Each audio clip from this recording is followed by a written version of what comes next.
Welcome. This is Roy Evans of the Jericho Broadcast Networks, and I am here with Mr. Darren Reed, who is the Senior Vice President of Stride Professional Development. Darren, how you doing today? I'm doing well, Roy. Glad to be here. All right, well, thanks. So let's start off by telling the folks a little bit about what Stride Professional Development is. Yeah, absolutely. Stride is the nation's leading provider of online education in the K through 12 space. We were formerly known as K-12 Inc. and are over 2 decades in the space of providing free virtual online education across the nation to students, no matter where they are. We've since changed our name to Stride because we've expanded beyond the K-12 space, though that's still very much what we do as a priority.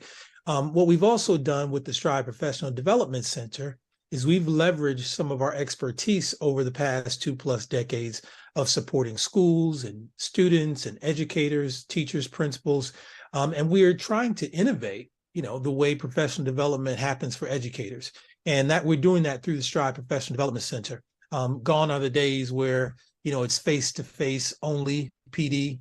It's episodic professional development. It's professional development that's not necessarily relevant to what teachers and educators need right away. So the Professional Development Center is designed to solve that challenge with some unique and innovative ways of delivering content.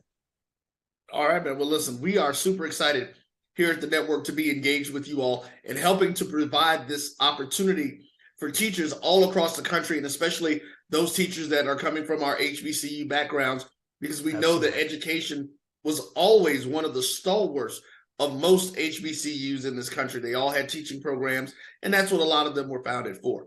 So there, let's talk a little bit about those special programs that you guys have for the teacher. Yeah, absolutely. And I think, Roy, you hit on the very important point. Right now in our country, we're facing probably one of the greatest challenges, of our teaching corps that we have in many, many years. And that's around this teacher shortage. A lot of teachers are exiting the profession. Just based on tenure, they're retiring and moving on, and then you have, our existing teachers who are being taxed and stressed, particularly post-COVID, with increasing demands, challenges that they're facing in the classroom, and a host of other issues that they struggle with. And we need good teachers, and we need to support the teachers that we have. So the two things that we're doing is that we know first-year teachers, among all teachers, are among the first to leave the profession within the first 5 years. I think they do at a 44% rate, which is just scary to think that folks are, graduated, want to go in the classroom and make a difference, but, feel like they need to leave within the first 5 years because it's so challenging. So we want to support them. Obviously, as a new teacher, your school that you work where you work your first year, the district where you work, there will be some professional development support to assist you. But we want to go a step further. We want to help every teacher in the country get off to a strong start to their first year and have some stick-to-itiveness, to help them get through that first year. So we're offering a year free access to the Stride Professional Development Center. It's an ever-growing online database of courses that will help them in a variety of different ways. Classroom management, targeted instruction, and a host of other things. And the content will continuously grow. Again, it's just another resource that allows them to sharpen their practice, to feel like they're supported, because the research says that teachers are leaving in large part because they don't feel like they get enough professional support. So we really hope that helps new teachers. So again, this is for any new teacher who just graduated in the country. All you have to do is go to our site and sign on using the Teachers Win discount at checkout. Also, we have another campaign where during Teacher Appreciation Week, we gifted all teachers in the country, no matter where you are, 6 months free Professional Development Center access. But we're doing a special thing through our partnership with the BCSN and our HBCU graduates, and also the schools that you work with. We want any teacher in the country who through our partnership gets access to the Professional Development Center, and they get 6 months free using the BCSN 23 passcode at checkout. Again, our goal is to support and get as many teachers on the site feeling supported, to really help them succeed and have some success, not only for them, but obviously for our kids and the communities they serve. So Most definitely. And Darren, listen, we are super excited again to be a part of this. My mother was a teacher. My aunt was a teacher. I have my best friend is a teacher. Absolutely. So we understand. I've worked in the school system for years. So I understand the resources that are needed. I understand why a lot of these teachers do take the time and they sit there, and after going through college, they're like, you know what, let's do something different. Yeah. So we're happy to be a part of this to help you guys change that. So ladies and gentlemen, here's all you guys need to do. All you need to do is take a look and go to the link that's right below.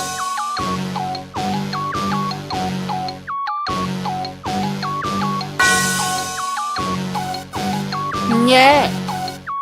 I love my HBCU. And boy, I love it, love it. I love it, love it. I love my HBCU. And man, I hope my team they won. Yeah. I hope my team they won. Yeah. Man, I hope my team they won. I hope my team they won. Yeah.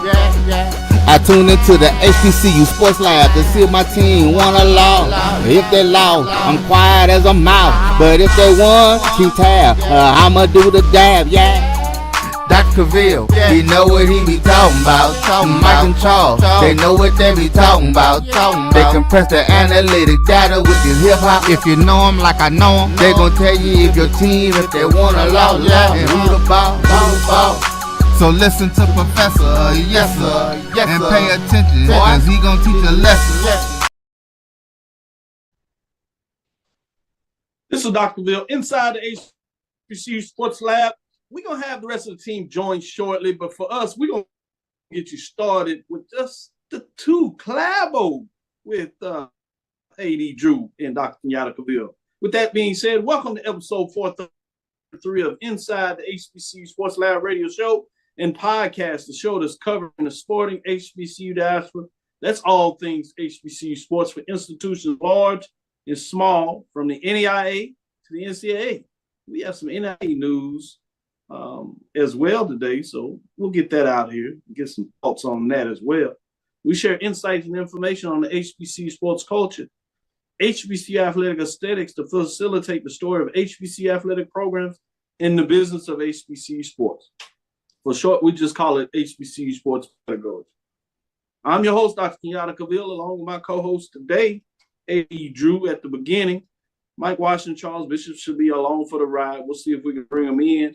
Or you know how they do. They might both be out on assignment, busy men for many different ways. I guess I got to raise my fees to see if I can get them full time. It's just not quite working like that.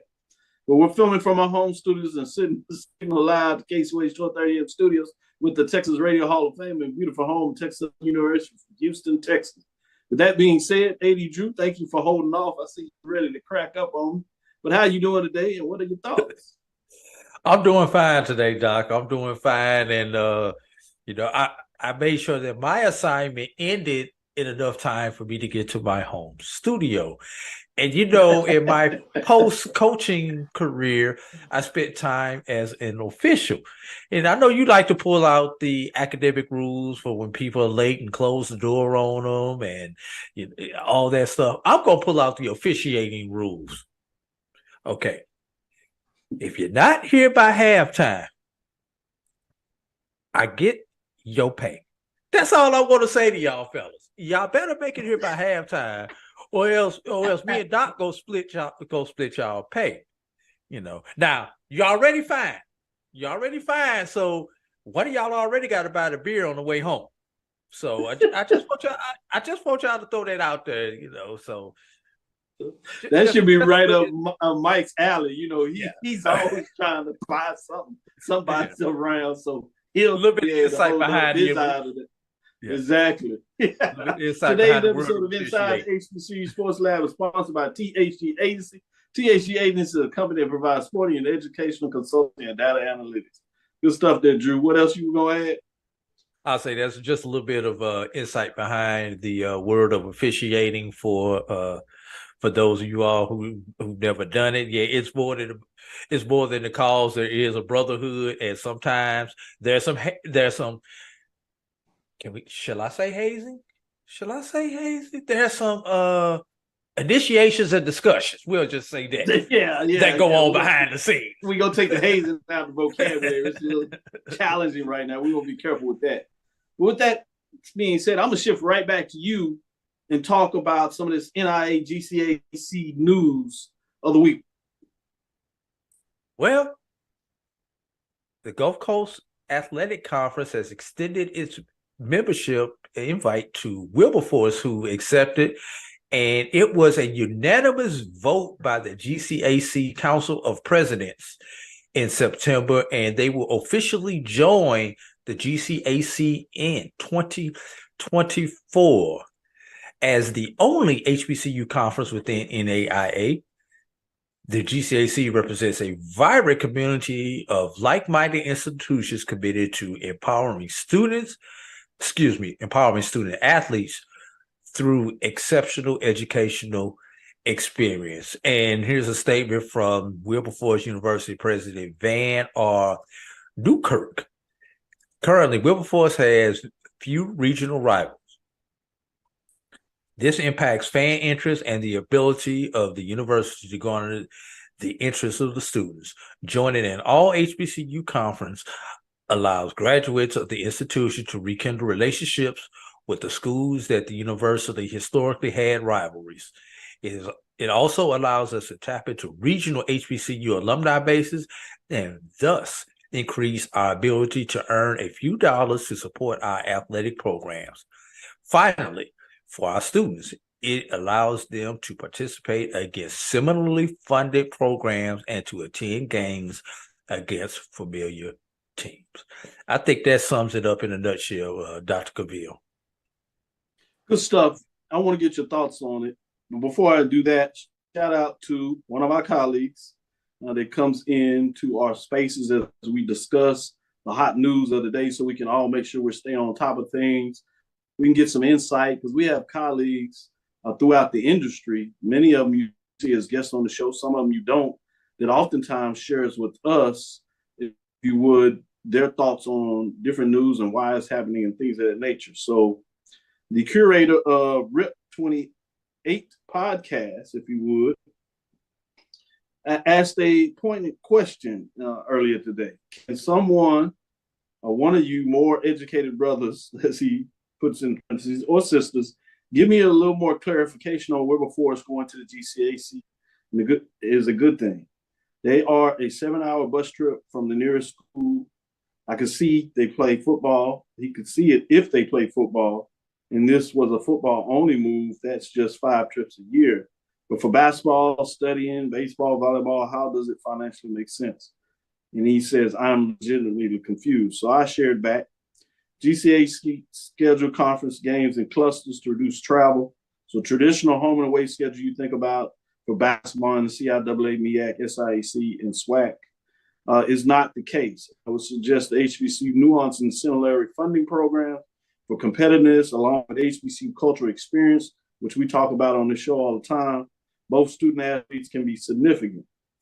Think about the cluster format that is or in the SWAC for sports and volleyball that just took place this past weekend with the SWAC, where you had the SWAC East cluster, Alabama A&M, Alcorn State, Grambling State, Jackson State, UAPB, Pine Bluff, Arkansas Pine Bluff, and Mississippi Valley State in Jackson, and then the SWAC West cluster, which was Bethune-Cookman, FAMU, Florida A&M, Alabama State, Prairie View A&M University, Southern University, and Texas Southern University. Might have one of them flip the other cluster. But generally, you see what many conferences are doing now, have done for a short time, and they're doing it at GCAC. So he was thankful about that. And just this is a circle nature. In fact, I put this out there in terms of conferences going to 16 teams, 4 cluster divisions, and things of that nature almost 15 years ago. So sometimes you're ahead of your time for one thing, but that's really a separate question. But just wanted to share for folks that may not quite understand it. Remember, they also recently brought in University Virgin Islands, which will play in a cluster format, which is unique. And my understanding that expansion for the GCAC, while we're not able to say the name, Drew, in terms of one of those insiders, to share that there may be some additional expanding. In fact, there's likely going to be an announcement possibly as early as this week. But with that being said, I think it's important to provide that context about giving a framework for what that is. And so with that being said, before we might touch on some other things, quick thought from you, Drew, about that analysis. You agree with it? Are you on the same page of kind of seeing that? Yeah, I 100% agree with it. I watched the cluster format last year during basketball season. It was interesting seeing teams play 3 games in 3 days. And honestly, I think a residual benefit of that format was those teams were a little bit more tournament tested, because that is the format that you see in the tournament: 3 games in 3 days, 4 games in 5 days, depending on the tournament. So when the conference tournament came around, and then those teams that went on to the national tournament, they were already used to that. Their legs were already used to playing like that. They knew how to compete and recover in a 3-game in 3-day format. But let's stick with the basketball tournament. Correct me if I'm wrong, Dr. Cavil. Wilberforce brings the GCAC to 11 member institutions next year, correct? Yes.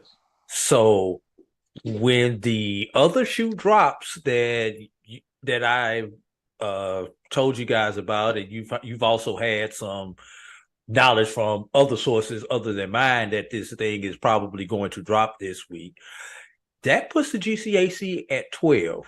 Why is 12 a magic number in NAIA? That is because now your basketball conference gets 2 bids to the national tournament. And we've always talked about our HBCU conferences not getting their due share. Well, we're guaranteed to have 2 beginning in 24, assuming no one leaves the conference in the midst of all that. So that allows your regular season champion to enter the tournament. That allows your tournament season champion to enter the tournament. And if your tournament champion is the regular season champion, that allows your tournament runner-up to go in place of that. So one of those 2 automatic bids. So, opportunity to get to the national tournament for our kids and to get them more exposure. Good stuff. Good stuff. Shout out to Dr. Kiki Baker-Barnes, the commissioner of the GCAC, obviously the first African-American woman, the head lead that conference. With that being said, this is a conference that, a couple of years ago, people were concerned that it may die, particularly when Stillman left, Xavier was left. There was some concern would they be able to hold ship, Talladega. There were some major concerns about the ability for this conference. Not only has it survived, but now it's thriving and expanding to the point where in basketball, they get to 12, you have 2 automatic bids. Totally amazing work, among other things that she has done. In the recommitment, this is a conference now that has essentially a full-fledged baseball program that will earn automatic bids and things of that nature in terms of significant tournament, with programs that literally are institutions that literally didn't have programs just 2-3 years ago. So think about that. So a lot of work.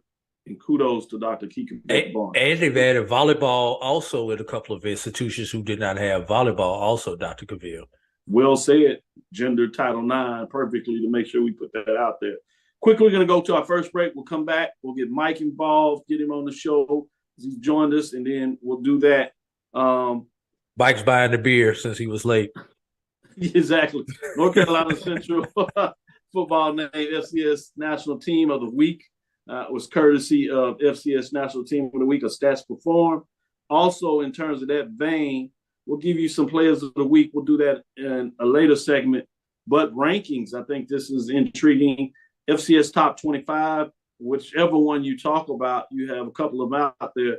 You have North Carolina Central and Florida A&M ranked in various polls. North Carolina Central is hitting its plateau as it continues to climb. And one of those FCS polls, they have climbed inside the top 10. Number 9 this week as they debut, 5-1 record. They move up 2 spots in this particular FCS coaches poll, points to 394. Have a week off. Next game, October the 19th, 7:30, a Thursday edition on ESPN. You on at Morgan State. FAMU, oddly enough, the other team in the top 25 is number 16. They stay at 16. They do not move up or down, obviously. Florida A&M is 5-1. They have 248 points.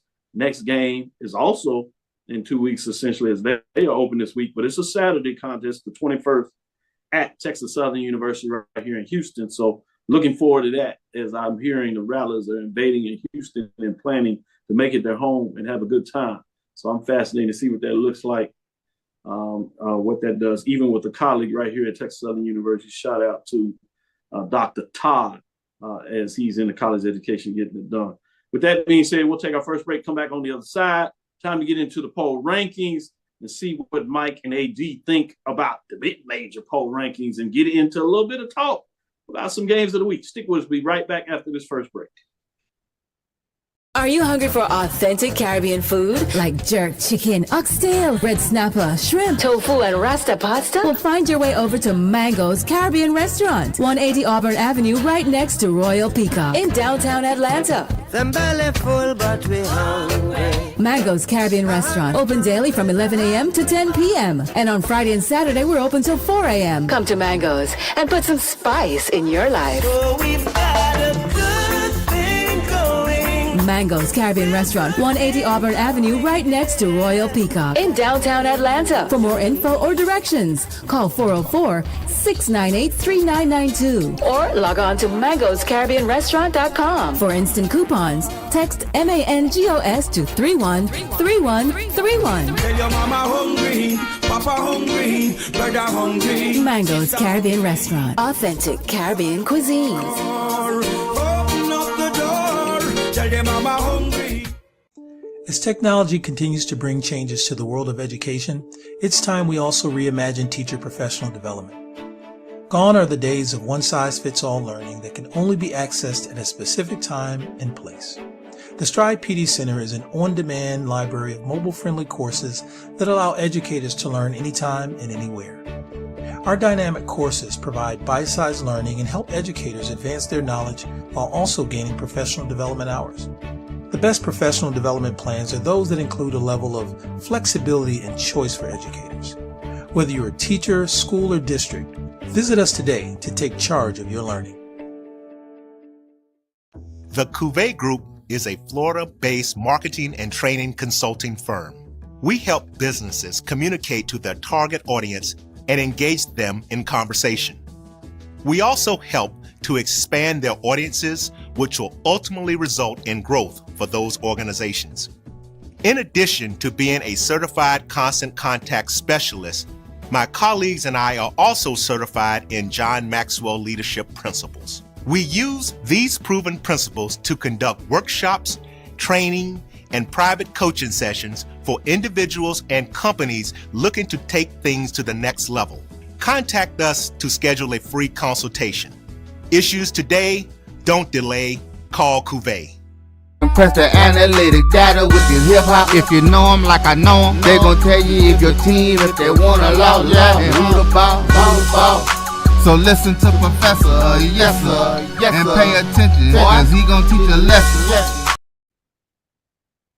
This is Dr. Bill inside the HBCU Sports Lab. We got the entire group back, and they already acted up, cracking jokes. All I know is the first round on one, second round on the other, so we good to go. Let's party. With that being said, we're going to get in the mid-major rankings. Top 7. We do have a new team in the top 7 this week, so we'll let you know what that looks like as we get right into it. Dropping out this week was West Virginia State Yellow Jackets, 3-2, 2-1, as they fall after a tough loss this week.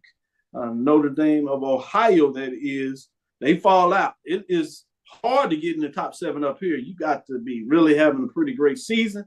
But receiving votes, we have some teams just on the outside. That's West Virginia State, as they are in the mix with 116 points. Fayetteville State Broncos at 4-2, 4-0.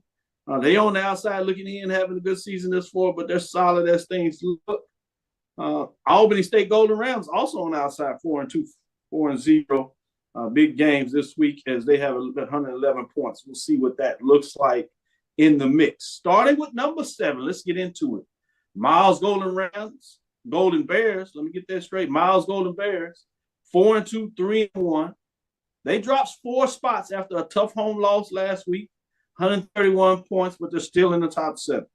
And number 6, Virginia Union Panthers jump into the top 7 at 5-1, 3-1, quietly getting things done. And they're the new entrants in the top 7 this week as they just continue to win, 136 points. And number 5, Allen Yellow Jackets, 5-1, 3-1, 140 points. They move up 2 spots as they get back to winning ways. Fort Valley State Wildcats, quietly, if there's such a thing, 5-1 after 5 straight, including 5 of the conference games. 1 4 moving up 2 spots. Bringing us to number 3, Tuskegee Golden Tigers are 4-0. They're rolling after they got a bounce back win, 106 points. They move up 2 spots this week to number 3. At number 2, you start to hear the same refrain. These teams just know how to win. One of only 2 undefeated teams at the entire HBCU football playing framework. Obviously, in the mid-major division, they're at 6-0, 4-0. 3 first-place votes. Gained a first-place vote after a big road victory in closing somebody's homecoming out. 183 points, but they remain at number 2.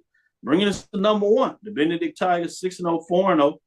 6 first-place votes, 106 to remain at number 1. They drop a first-place vote after a tough road victory, but they get it done this week at number 1. Fascinating to see what's going on. Since Charles is fine, the second one, I'm going to hold on him, and I'm going to go to Mike since he's first up the bat, and we've sent him to the bar. Go ahead, Mike. What are your thoughts on the top 7 in terms of the mid-major this week? No, actually, this will be 2 weeks in a row, Doc, that I really don't have anything to say. I think you hit it. It's Benedict. Might be Virginia State. The 3rd round, AD Drew. I'm feeling good. It's Benedict. They buttered me up. I don't know if I'd have Tuskegee at number 3 after that shellacking against A&M, but you know they are. I knew it's too good to be true. They are bouncing back. I mean, but they'll be switching place with Fort Valley because Fort Valley has Benedict coming up, so Fort Valley will be falling. So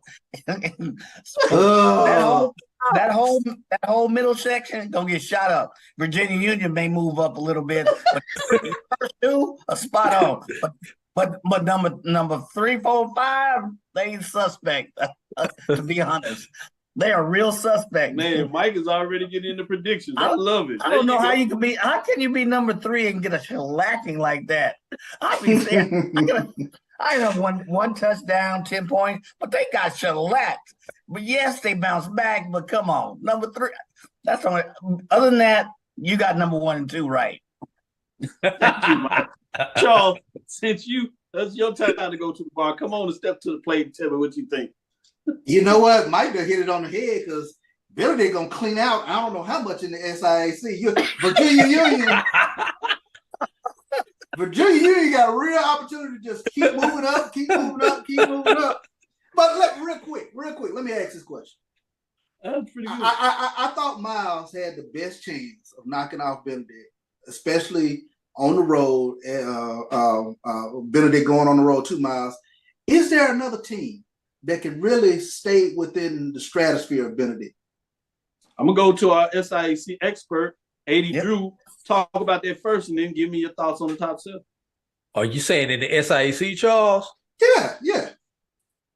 Miles was the one, in my opinion. Miles. So with that being said, let me follow up before I ask you the top 7 because it sounded like you were going to go there. In terms of the playoff, what about if it goes, what was that, 2nd, 3rd round, and you see a Virginia State Benedict type matchup? Obviously, if they get into the playoffs, you know, we're forecasting a little bit here. Yes. To your point, since you kind of alluded to it, maybe you said, are you talking about SIAC? What if we stretch that to a playoff quarterfinals matchup between Virginia State Trojans and the Benedict Tigers? Can the Trojans get it done? The Trojans have enough of a ball control offense where they can keep the ball away. But the problem with that is that Benedict defense negates a lot of teams' ball control offense, which will put you out of character. And once you get out of character and get behind, with this Benedict team, and they could just send them ends after your quarterback. From what I've seen over the last 2 years, it's pretty much over with at that point when you're playing Benedict. Good stuff.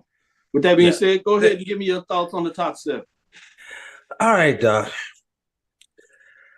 I got on paper this top 7 looks good, but I've got a couple of, as our City Hall says, things to make you go, All right, let's take this. Let's look at this.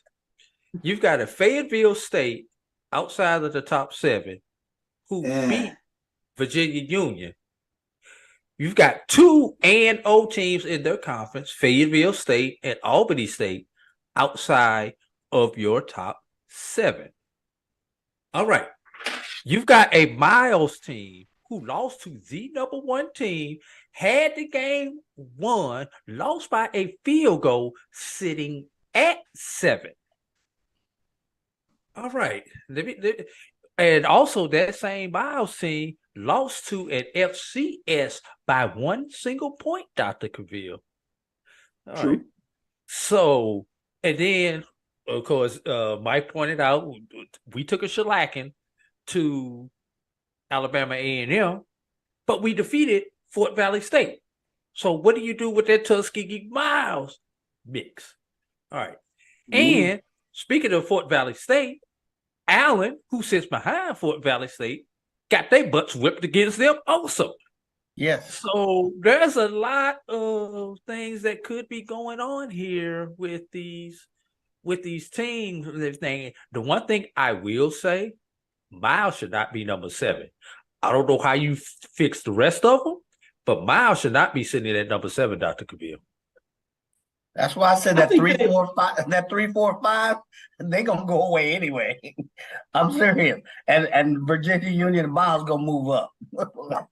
I think that's the unique thing between the power rankings that you all do Sunday night, which is a beautiful thing because it allows us to juxtapose about people's voting polls and things of that nature. A large component of this poll for most of the voters is what have you done most recently. Obviously, taking consideration all of them, but the computers take that into more consideration because it's just a data point in terms of what is your overall weight of the season and games you played. So I think that's why you see a little more variability in this poll because Miles just lost. And although it was it was close, many people, if they had a player 2, they would have won. But you also got to figure that it was at home and they couldn't quite get it done. So I think those are kind of things. So I would not be surprised, alluding to Mike, with the other teams and the variability and the playing, that Miles will quickly ascend back to the top. But I think for this week, that's why they kind of dropped out. And it'll be interesting when you start looking at Fayetteville State Broncos, Albany State. What does that mean for them? But at the end of the day, we know what it is. You keep winning, and you'll find a way and get it done. But to your point, that's kind of where the variability, but I like the way you said something to say. Variability. Did you see who Albany State has this weekend? Studying that now, variability. Woo. Did you see who Albany State has this weekend? Albany State will be dropping. Yeah. Right. And Charles, he's getting into his stats a little bit. Variability, he perked up when we said that. Yeah. I was like in class, like, wait, who's talking variability? Wait, what's going on? Wait a minute. You just wait a minute, AD. You just said Albany State will be dropping. And don't they have Allen? And then who they got behind Allen? They got Miles. Now that one they may drop. I don't know. And then who they got 4 weeks, like 3 weeks from that. Yeah, but you said Allen. Okay, we talking about Allen. Let's go back to Allen. Yes, and then they still have to go. Yeah, they got Fort Valley. Yeah, I agree. But you said Allen. I don't know if that's necessarily given. See, this is why I love the poll ranking, because this is why this is important. And this is a shout out to the SIDs and other media folks. As you start talking about your games of the week and players to watch, make sure that you consider doing the rankings. Whichever one you choose to use, that's up to you.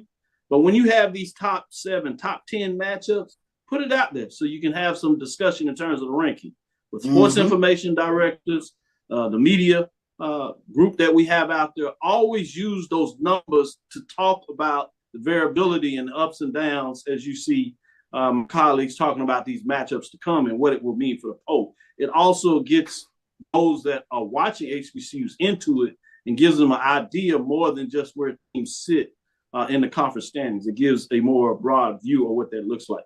With that being said, Mike, before we take our next break, I did want to quickly give you a chance that you wanted to add something in terms of GCAC, in terms of the expansion, and what are other things, two other things actually that should be considered when you talk about the move of expansion most recently in terms of the Virgin Island, and obviously this last one that was announced with Wilberforce and joining the GCAC. No, thanks, Dr. Bill. I joined in a little bit late, so my beer tab's running.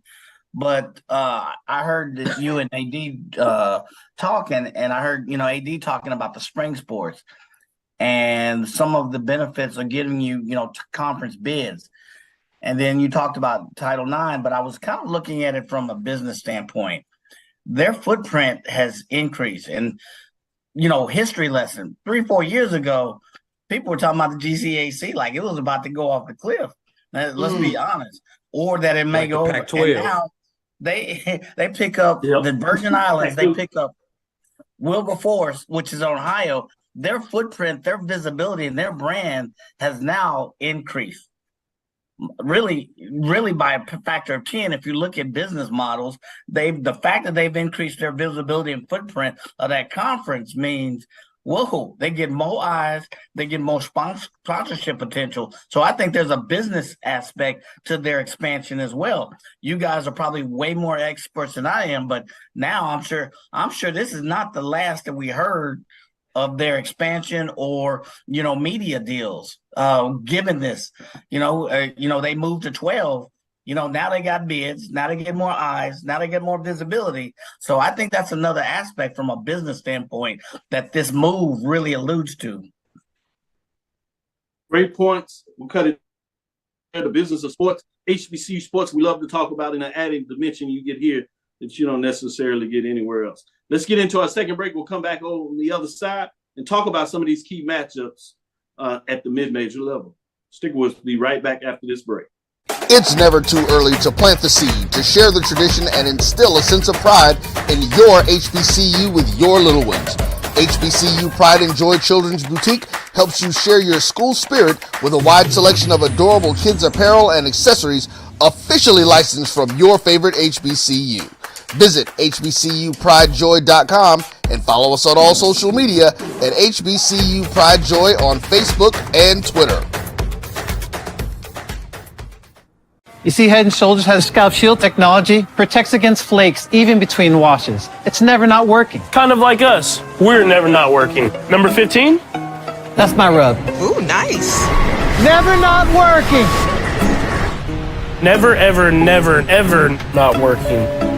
Welcome everybody to Juneau, Alaska. I don't like this one.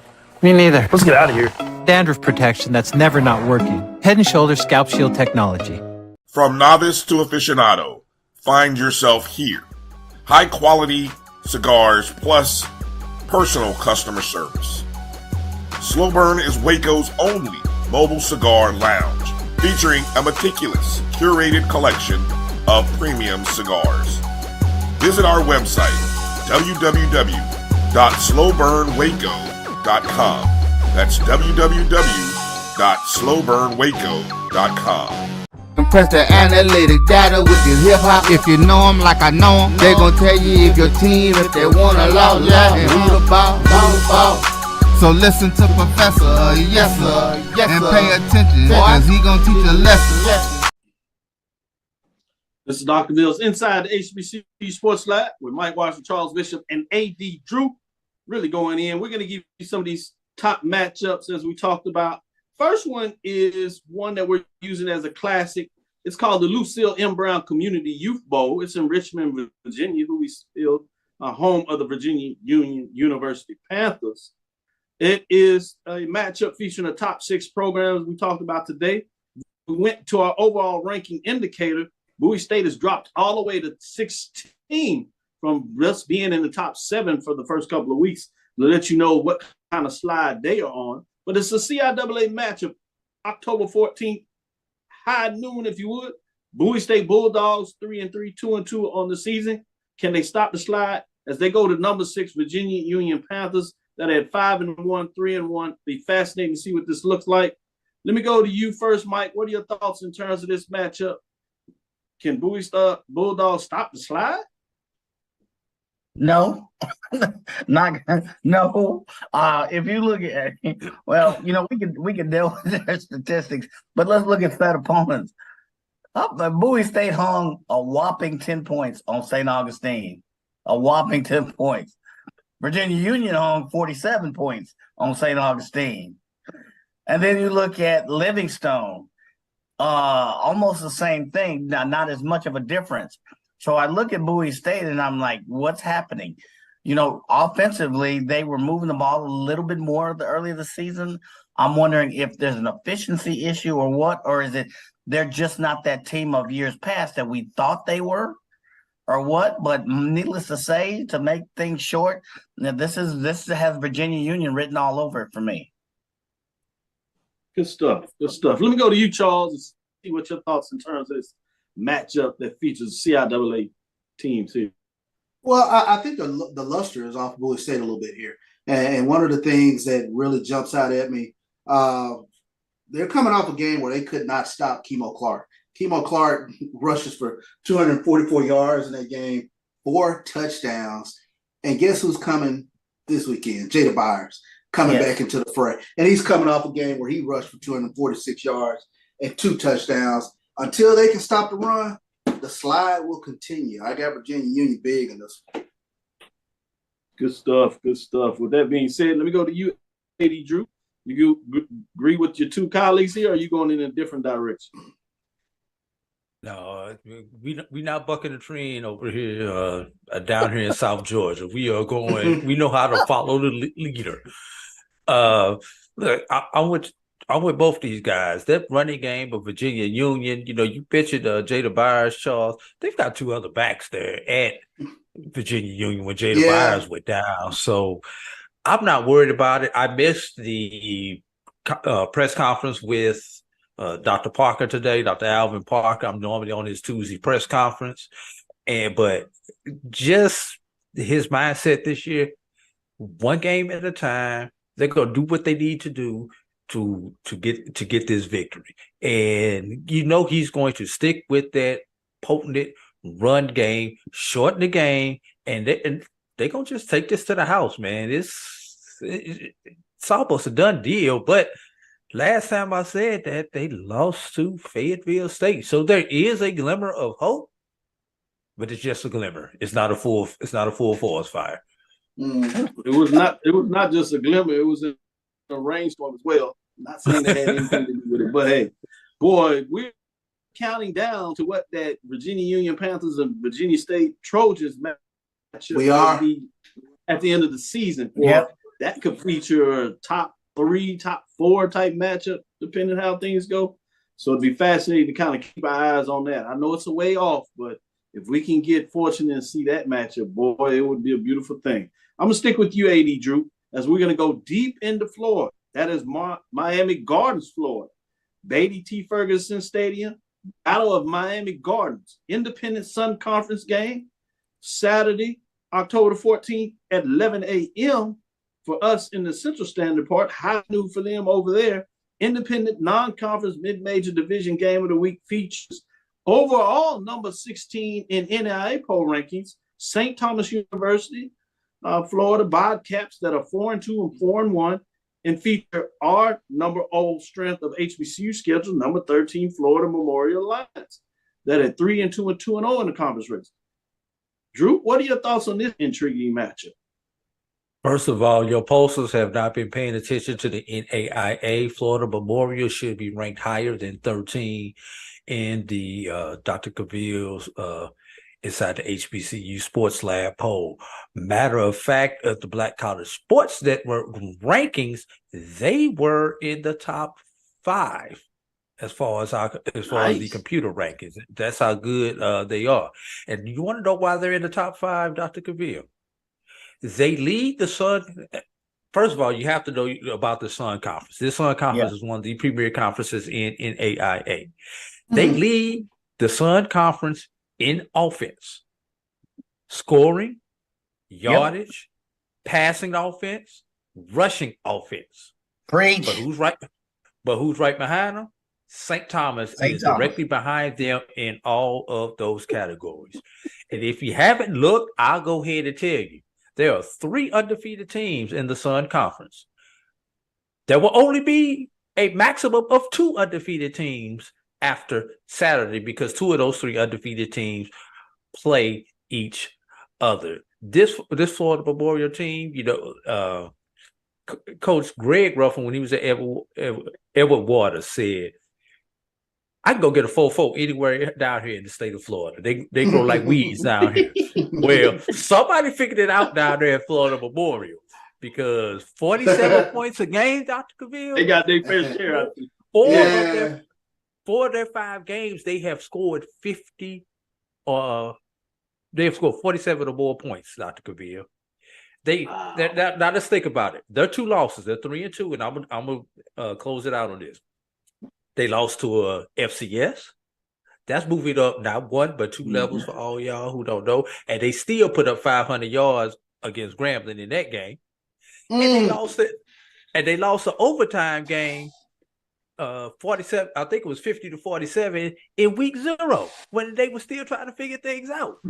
So this Memorial team looks like it's for real, y'all. Y'all better pay attention. I got Memorial winning at home. Man, they'll pay attention now that you brought that down. Charles, Mike, I'm going to go to you. Usually we wait till Sunday to take them to church or get them prepped for church. Yes. It looks like A.D. Drew is getting them ready for an early Bible study in terms of what he's doing. Exactly. So, Mike, what are your thoughts as you were talking about preach? What are your thoughts on this factor? I haven't seen St. Thomas play. I've seen glimpses of Florida Memorial. A.D. Drew is absolutely right. If you look at all of the statistics, too, 47 a game, rushing. And here's the other reason why they'll win. If you look at their leaders in stats, you look at rushing, of the top 7 runners in the conference, 3 belong to Florida Memorial. Yeah. That's too many. Now, St. Thomas is up there in stopping defense, but I don't know. I think that Florida Memorial offense with leading and rushing, passing, offense, points scored, I think they'll pull this one out. I think it'll be good. You also look at their points, average margin of victory, their last few games. Look, I'm about 10 points higher on average than St. Thomas, data point wise speaking. So I think that Florida Memorial just has a little too much bringing to the field. I think they should be in the rankings. I agree. Brother AD, you are the expert, but I agree completely with that.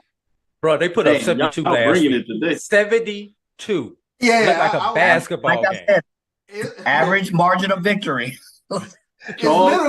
It's literally nothing else I can add to it because I think AD, you touched on it. They turned my head when I saw they had over 500 yards of offense on Grambling's defense. And Grambling has a pretty decent defense. That Lewis Matthews, Sundiana Anderson, they got some guys that can fly around over there on that side of the ball. So that turned my head. But then I looked up and saw 72 points last week. I said, wait a second. So I was sitting around waiting like, I wonder when are they going to be a matchup for us to take a look at. And lo and behold, what do we have? We got Florida Memorial on the docket as far as a key matchup to take a look at. I'm going to go with the Lions on this because they remind you of those high octane offenses that can't be stopped. Yes, sir. Let's get Billy Joe Michael Washington. Roy said Michael Washington will be drinking a Tiger Woods. Silas says, Charles, you and my frat brother make a great broadcasting team. We're going to have to make you an honorary Panther. We won't tell JSU. So people are excited what you're doing on Mike. I wanted to share with them. It was pretty cool. Let's get into our next break. Come back on the side. Great segment. And we'll get into the major poll rankings on the other side. Stick with us. We'll be right back. T. Madden and Associates is a sophisticated and experienced law firm located in your neighborhood. We're turning injury to cash. T. Madden and Associates obtained almost $2 million for my injury. They turned my injury to cash. Now, We can't guarantee how much your injury is worth, but we've recovered millions for our clients. Call T. Madden and Associates at 833-PAID-123. That's 833-PAID-123. When it comes to professional learning, teachers deserve better. From the leader in online learning, Stride brings you the Stride Professional Development Center, an on-demand library of mobile-friendly courses that gives teachers choice and flexibility, allowing them to learn anytime and anywhere. Our dynamic courses provide bite-sized learning and help educators advance their knowledge while also gaining professional development hours. It's time you take charge of your learning. Visit us today to get started. You're looking for the latest information on Southern University sports, the Southwestern Athletic Conference, and HBCU athletics. There's only one place to go. Tune in to the Carlos Brown Show, exclusively on the Black College Sports Network. Compress the analytic data with the hip hop. If you know them like I know them, they gon' tell you if your team, if they want to law, and who the ball. So listen to Professor, yes sir, and pay attention, cause he gon' teach a lesson. This is Dr. Ville. Inside the HBCU Sports Lab, we have Professor Drew, Professor Bishop, Professor Washington. Let's get into the top 7 poll rankings for the major division in week number 6 as we keep things going. Let's get in the top rankings as things have changed, and maybe they've not. Dropping out this week after we had a top 7 matchup, the Southern Jaguars took it to the chin, fighting in there, had to leave, but could not hold on at home, so they fall out of the polls and fall to 2-3, 2-1 on the season. Also falling out this week, Alcorn State Braves, even though they got the win, they could not get in the top 10 with everybody doing different things, 3-3 on the season, 2-1 this week. Receiving votes, Alcorn State Braves at 3-3, 2-1, 160 points, 65 points. Southern Jaguars, 2-3, 2-1, 154 points. Alabama A&M Bulldogs are 3-3, 1-2, 147 as they also fall out of the polls this weekend. Really tight in the top 7. Let's get into it. We have 2 teams that jump into the top rankings this week as we kind of see those teams at the bottom trading spots. With wins on, wins off, we'll see if that clears up some things. At number 7, we have Prairie View and the Panthers. All right, 3-3, 3-1. Jump back in the poll this week, 174 points. At number 6, you have the Grambling State Tigers at 3-3. They fall a spot to 3-3 on the season, 2-1, as they stay in the top 7, even though they had a tough loss. At number 5, Hampton Pirates fall 2 spots this week as they fell as well, 3-2, 1-1, 187 points. At number 4, you had the Tennessee State Tigers. They were not ranked. They jumped back in the poll after they get a win this past weekend at 3-2, 1-1 on the season.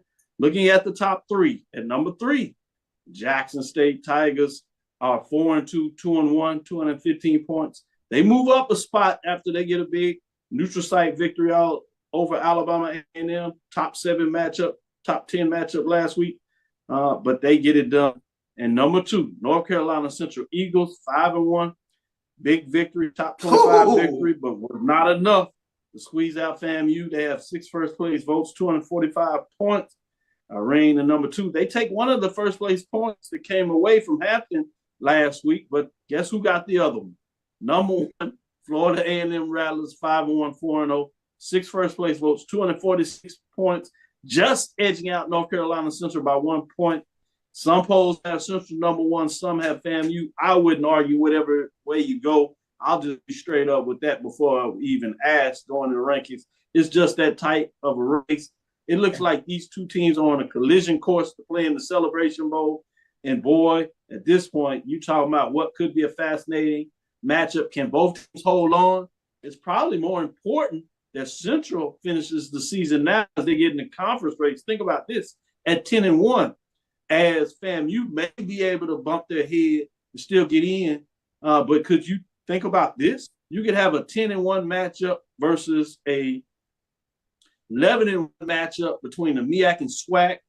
Both teams in the top 25. If they continue to win at that time, you talk about maybe 2 teams in the top 10, certainly one of them just outside of it. With that framework in terms of what it looks at, obviously 1 and 2 in the poll rankings for everybody. It would be fascinating for that matchup, but there's still a lot to be played for. In terms of those teams out there, Southern says, hey, we might want a rematch. Alcorn State, the Braves says, we want our shot.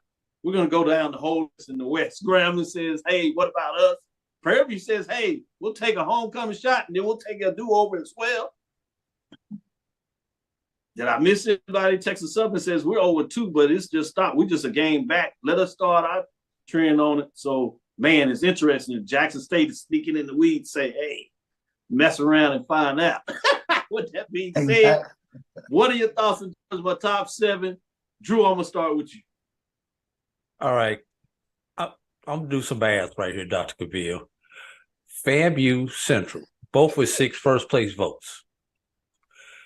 You mean somebody had the nerve not to give either FAMU or Central a 1 or a 2? Because that's the only reason that you would have a difference is somebody had to vote Central 3 on their ballot. That's right. I don't know who that was, Dr. Cavil, but you need to question what they were doing when they put that ballot in. That's all I'm going to say about that. Because, like you said, they're either 1 or 2. Tomato. It's real subjective, but you can't argue with them. But for somebody who actually had the nerve to write 3 on their ballot, you need to question you need to question them, Dr. Cavil. Now, I agree with you. You say this is a week-to-week poll, Dr. Cavil. When I look at what's going on up here, 5 of your 7 teams won in your top 7.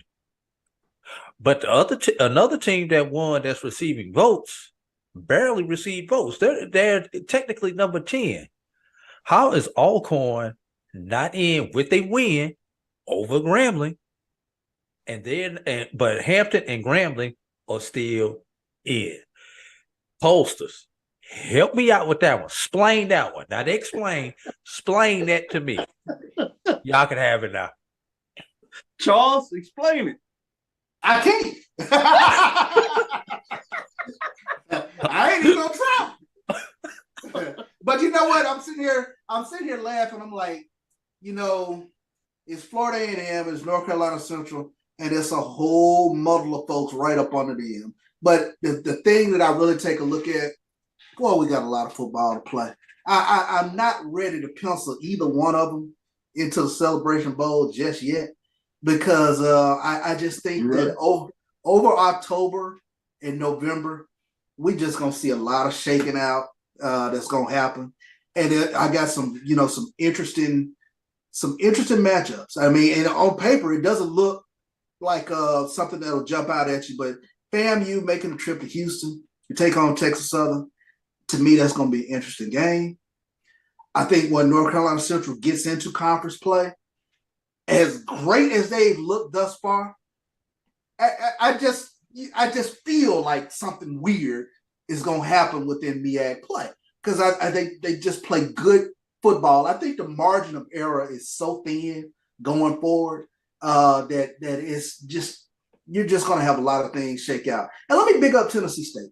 They're playing some good football. It's been a second or two since we watched Tennessee State play some really decent football. It's good to see them back in the mix, in the top 5 of things. But they got a guy that can tackle everything moving out there on the field. Moreau Beard, Draylon Ellis is playing, decent, competent quarterback play, and they run the ball. They're touching all the elements. So Tennessee State, I'm just keeping an eye on them with regards to what they're doing. And keep an eye on the Prairie View A&M Panthers. I keep saying it. Keep an eye on them. If they quit shooting themselves in the foot, they can be an explosive team. Yeah, I watched and looked at their stats when I was asking questions during the SWAC football media day of Coach McDowell. And it just came across that I was looking at their wide receivers. They had 6 wide receivers that caught balls. But the average pass between the receivers like 12 yards. And you've seen these plays of 20 yards, 30 yards, 35, 70 yards for a touchdown catch. And I was like, not only do they spread it around, you can't just key on anybody, but if they get loose and when they do make passing plays, they are deep yardage. I mean, some of them are yards at the catch, some of them are down the field. So it's intriguing that you're right. If they can get some balance in terms of what that looks like. And this is not including that they can run the ball. So Yeah. it's fascinating to kind of keep your eyes on it. And I don't think a lot of people are really paying attention to it. With that being said, let me go to you, Mike, to see if you can explain. No, I cannot, and I agree with Mr. AD on some of his points. Nobody wants to explain it. How there is no way to explain it. I think you got 1 and 2. That's it. I think for me, North Carolina Central, I don't want to call it. They're in the drive. They're really that truck you presented. And in our previous broadcast, and who's in the driver's seat? There's any teams in the driver's seat, it's North Carolina Central. They are 2 teams up against the next team. Now they're getting into conference play. Who's going to get them? Howard? Morgan State? Yeah, Howard narrowly beat Northwest. But who's really going to stack up against them? Hello, Orangeburg, South Carolina. Hi, South Carolina State. I will give you South Carolina, yes. That's probably the only team that I'm looking for. And they trended up, Mike. So watch out for them. Yeah, okay. No, I will say that. So I agree with AD's point on why Grambling is actually there. They lost. Why Alcorn State is not there. Yeah. And personally, I think North Carolina Central, you can make an argument. I personally think they should number 1. If to be the champ, you got to beat the champ. Yeah, I'm just a fond believer in that. Yeah. And that SWAC West is going to go. We said it at the beginning. We said it at Media Day. That SWAC West, you're going to have folks moving up and down each week from this point on, depending on who they play. And CB, I echo your points about Prairie View A&M. If they can stop shooting themselves in the foot, making dumb mistakes, doing stuff that causes me to drink weird stuff, then yes, Prairie View does have a really good shot at it. So we'll see. This next half of the season, at least for the SWAC West, will be very, very interesting. I still want to put a data point. We saw kind of a little bit of vulnerability in FAMU. That southern line. Yeah. We saw some vulnerabilities. We saw that Superman could bleed, basically. That southern line, they did something with FAMU. Just mark that in quotations as a Bootsy data point right there. There's some vulnerabilities there. The only thing is I'm not sure they're going to face another defensive front quite like Southern. Yeah. I'll just say that. I won't say that. They got by Alabama State and Southern. Those probably the best 2 defensives out there. And in my opinion, no question, in terms of what that looks like. To Charles's point, I want to put out there, you're right. The record may not reflect it, and people are really down on Howard because of the way they lost to Hampton, but we're seeing now that loss to Hampton may not be as bad as it looked in terms of the way it happened. And some of their losses to FBS, we know it doesn't necessarily translate, but they seem to be playing some good football and still has to travel to Howard this year. So that could be a little more interesting. We'll find out in a couple of weeks. They travel to Morgan State. I just don't think they have enough offense to get it done. Defense, they can at least muck it up and make it look close. And then South Carolina State, they seem to riding the ship and they playing coy like they always do. And I think they got to go back down there, Orangeburg. So you just never know. That's always a problem. I'm fascinated what that looks like. With that being said, let me shout out to former President Alveda Lambda, a FAMU alumni supporter, brother Byron Gautier's on here. Troy Lamont. He says A&T and G doing his homework were ranked 10 and 11 in 2017 when they played in the Celebration Bowl. Good stuff. And this one I took a picture of. I had to give him credit. Even though I'm like, you messing with my polls, I'm going to get on it for this. But he said, ridiculous that North Carolina Central, NCCU, isn't number 1. Hashtag what TH. A&T Aggie saying that about Central? Man, I got to give him credit for that. Let's go to our next break. Come back on the other side. We'll get the matchups. And we'll call it a day. Stick with it after this break. Shout out to Troy, Lamont, Coleman.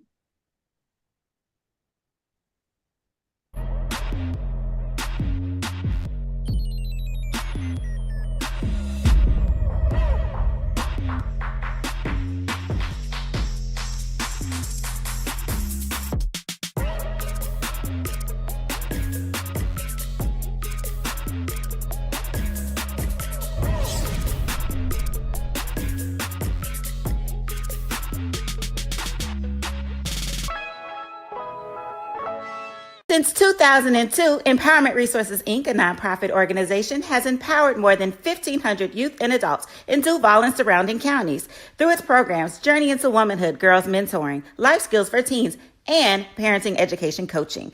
To get involved with programs, volunteer, or donate, visit www.empowermentresourcesinc.org. Follow us on social media, facebook.com/empowerment.resources and instagram.com/empowermentjax.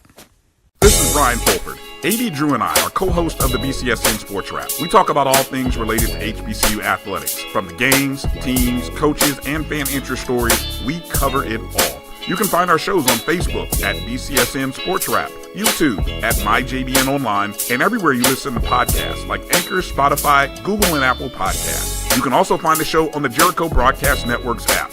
Make sure to download. We look forward to you joining the conversation and being a part of the show.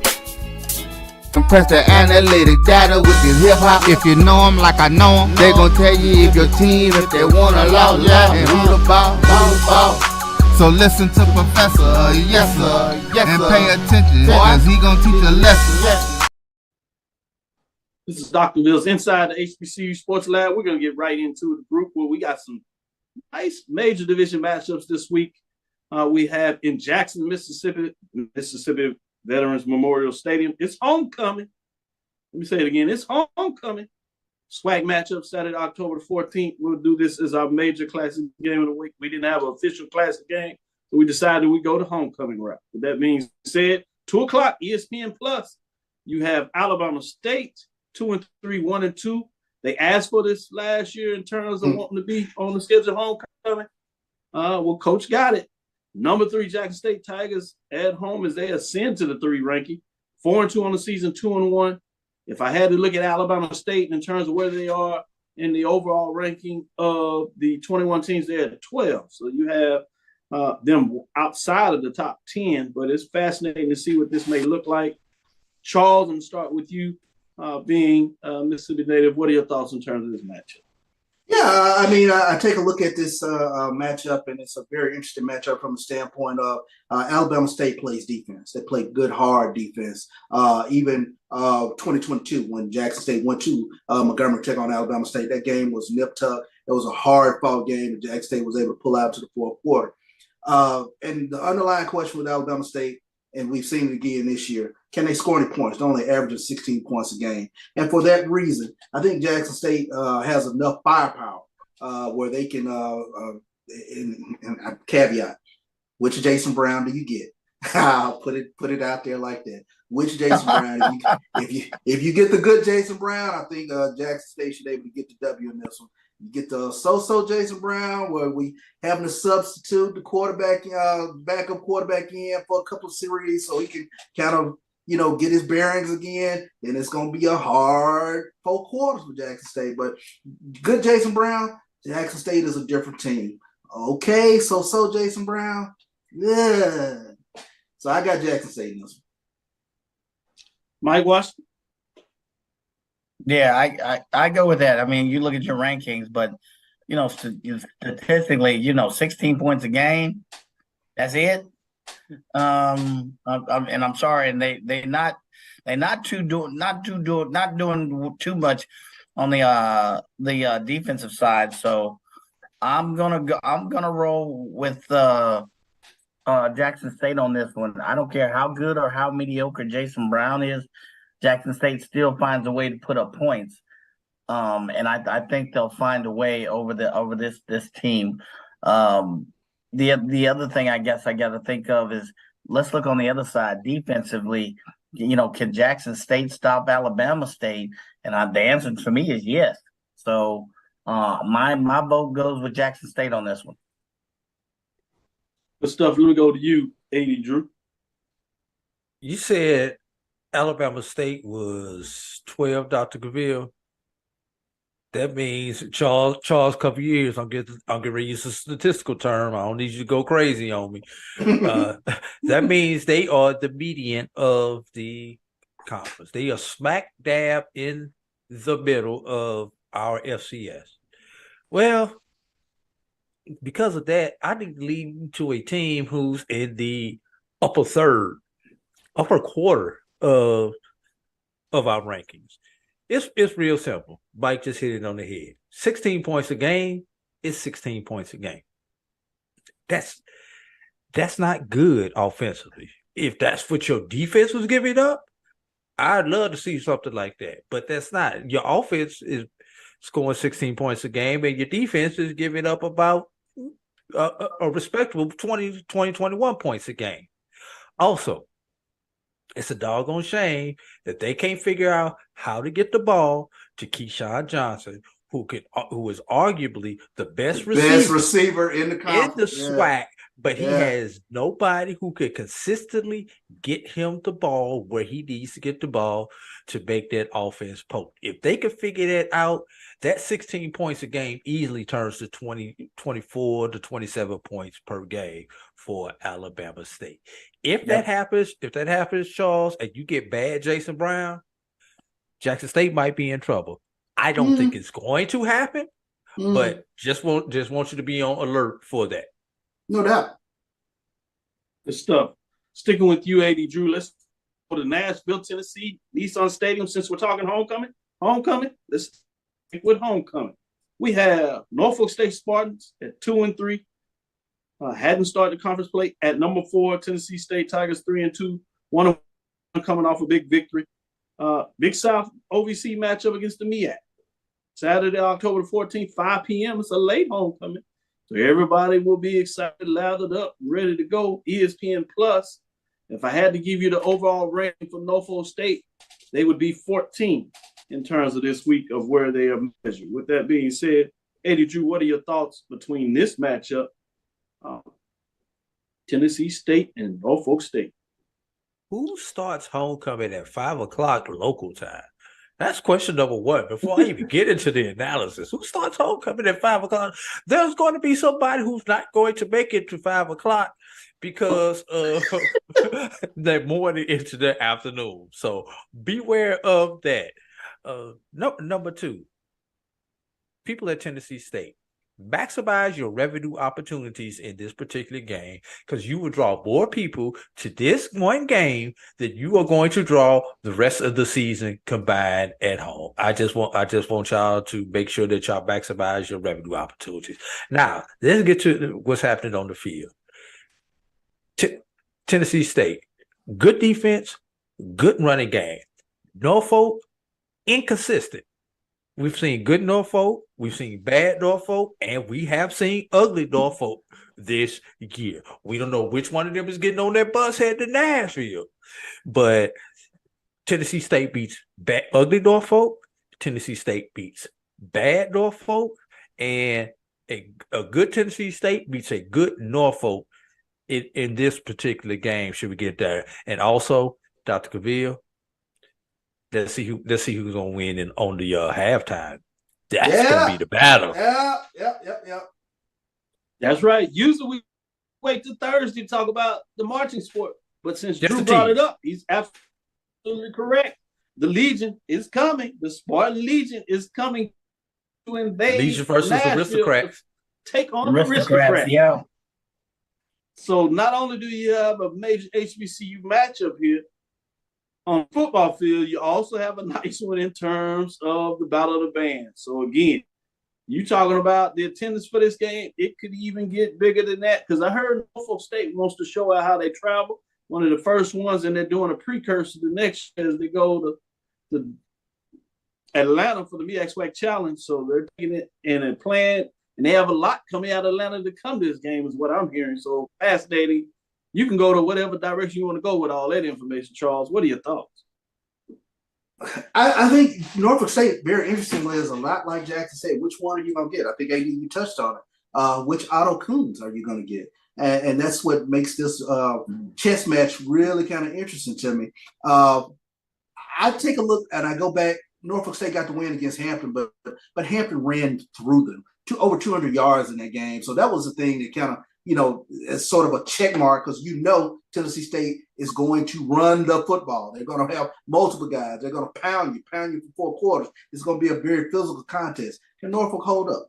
Well, that's the question with regards to that. Defensively, they're starting to kind of look like old Tennessee State teams where you got linebackers flying around and they're starting to get to the quarterback. Defensive line, big, fast guys that come after the quarterback. So I got Tennessee State winning homecoming. I think Tennessee State is a team that's on the come up. I like what Eddie George is doing with them up there. I think the Tigers will get them. Speaking of Coach Eddie George, had great comments. Check out his comments at HBCU Game Day, where he talked about the disappointment and his challenge in speaking up in regards to the funding that Tennessee State has not had. This is the second time that he spoke out. He was asked a question during the media session today, and so he talked about it. With that being said, Coach Eddie George says he's ready. He has a team going in the right directions. Is that what you think? And what are your concerns with Coach Odoms in terms of him bringing the Legion, all his fans and band football team in the match? Well, I'll leave the band with the band. I think we'll see. I tip my edge to the Aristocrats personally, but we'll see what the Legion gonna do. One thing that concerns me about Norfolk State, they've had a couple of good wins, but they're like a roller coaster. I think both CB and AD alluded to it. They are allowing 250 yards on the ground rushing. Okay. You know how many they putting up? Oh, about 180, 190. So they're allowing teams to rush through them. And I look at kind of browsing a couple of games. That's a big concern. Because you look at Tennessee State, a team that can rush the ball as well. So I got to give this edge, just looking on who can rush the ball, defensive sound. I don't know which team I'll get, but even at its best, I think Tennessee State is up on the come up. They've had a few solid wins this week. They're in the middle of the OVC. So I give this one to Tennessee State. Good stuff. It's another opportunity for the MEAC in terms of what they're doing non-conference wise. The big matchups, they had 12 games scheduled against the Coastal Athletic Association, formerly known as the Colonial CAA. Because the one game last week was Stony Brook against Morgan State was canceled, you still had the game that we talked about with Elon on Sunday, taking the L to North Carolina Central. The MEAC finished 6-5 against the CAA. So this is another chance for them to continue to make a statement in terms of the non-conference victories. To me, interesting, they have finished with a winning record against FCS program, but end up having a losing record against the CIAA. Football is just a weird sport sometimes. And it happens. Yep. With that being said, thank you for listening to Inside the HBCU Sports Lab. Make sure you share our podcast with your friends and colleagues. And I guess I must add they're 1-1 against the SWAC, but they get a chance with the big trophy at the end to have a winning record with that one. But SWAC says it's time to change guard. We shall see. I am Dr. Kenyatta, Cavil, the Dean of HBCU Sports, coming from inside the lab in the College of HBCU Sports with Mike Washington, Charles Bishop. Again, we want to thank you for listening to Dr. Bill's Inside the HBCU Sports Lab with Mike Washington, Charles Bishop. Oftentimes we have AD Drew joining us every Tuesday and Thursday at 6 o'clock. Sunday at 9 as we get you prepared before you get out to church. We look forward to next week as we discuss the latest in the lab. With that being said, make sure you check out on Wednesday, ONG Strike Zone. We'll be back on Thursday, obviously. Then on Sunday, you have the College Brown. And then Sunday, you close things up with AD Drew and Brian in terms of Brian and AD of the Sports Wrap. And again, that's Saturday for Carlos Brown. Follow me, Dr. Kenyatta Cavil, on Twitter, Facebook, Instagram. DrKenyattaCavil. It's DrKenyattaCavil on Twitter, Facebook, and Instagram. Inside the HBCU Sports Lab 1 on Twitter. That's Facebook and YouTube on Inside the HBCU Sports Lab. Dream big. Continue to move forward. We will talk with you soon. Charles? Of course. Mike? Lecture. AD? Dismissed. Yeah.